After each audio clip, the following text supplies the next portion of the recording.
Have you ever been stuck in Phnom Penh traffic and wondered, isn't there a better way to do this? Or maybe you've noticed the growing gap between the bustling cities and the quiet provinces. These are perfect examples of what economists call market failure. So, what is market failure? Simply put, it's when the free market, left to its own devices, doesn't produce the best results for society. Think about it, we see it every day in Cambodia.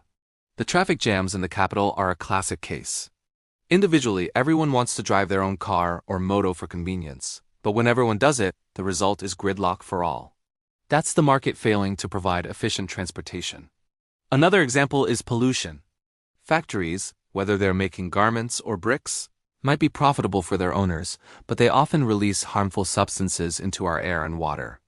This is an external cost, a negative side effect that the public has to bear, even though we didn't cause it. The market doesn't automatically account for this damage. We also see market failure in the lack of public goods, things like clean water infrastructure, reliable public transport, or even beautiful public parks are often underprofited by the private sector because it's hard to charge every single person who benefits from them. And what about the widening inequality between urban centers and rural areas? The market naturally concentrates investment and opportunity where profits are highest, sometimes leaving provinces behind and creating an unbalanced development. This is usually where the government steps in. The idea is for the government to correct these market failures. And we've seen some interesting interventions here in Cambodia. Take the push for KHQR, for example.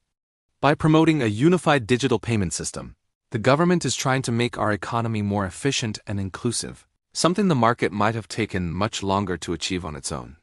Similarly, when the government provides subsidies for rice farmers or other agricultural products, it's trying to support a vital sector of our economy and ensure stable food prices, protecting both farmers and consumers.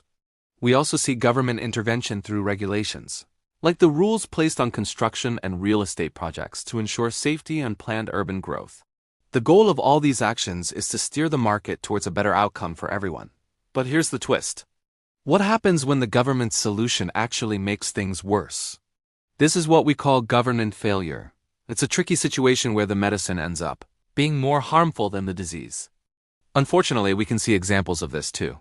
When you hear about corruption in public projects, that's a classic government failure. Money that was supposed to build a school or a hospital gets diverted and the public loses out. The intended correction to market failure fails itself. Or how about those infamous unfinished roads or bridges? Inefficient infrastructure projects are another clear sign. The intention was good, to improve connectivity and fix a market failure, but poor planning, lack of funding, or mismanagement means the problem doesn't get solved, and resources are wasted. Sometimes the government can also overregulate. While rules are necessary, too many complex or poorly designed regulations can suffocate small and medium-sized enterprises, SMEs. Instead of helping them grow, it creates barriers and slows down the entire economy. The intervention, meant to help, ends up hurting. So what's the key takeaway from all of this, especially in the context of Cambodia? It's that we have a delicate balancing act. Markets are powerful engines for growth, but they're not perfect.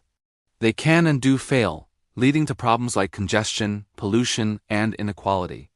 Government intervention can be a powerful tool to fix these issues. However, we must also be realistic and acknowledge that governments can fail too, through corruption, inefficiency, or bad policies. The challenge for us as a nation is to find the right balance. We need to know when the market should be allowed to work its magic, and when the government needs to step in wisely and effectively without creating new problems. It's about making both the market and the government work better for the benefit of all Cambodians. Thank you so much for watching.